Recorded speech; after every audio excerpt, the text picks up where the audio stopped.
In this video, I'm going to show you how to put images next to each other in Carrd.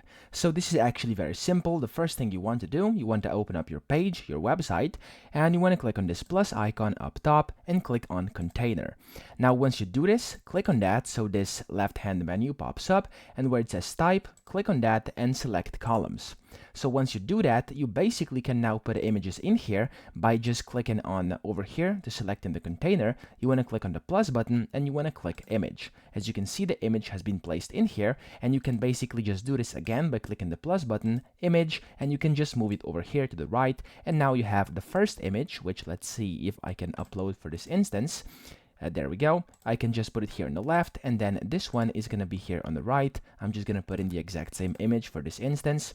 But essentially, as you can see, there's now two images next to each other.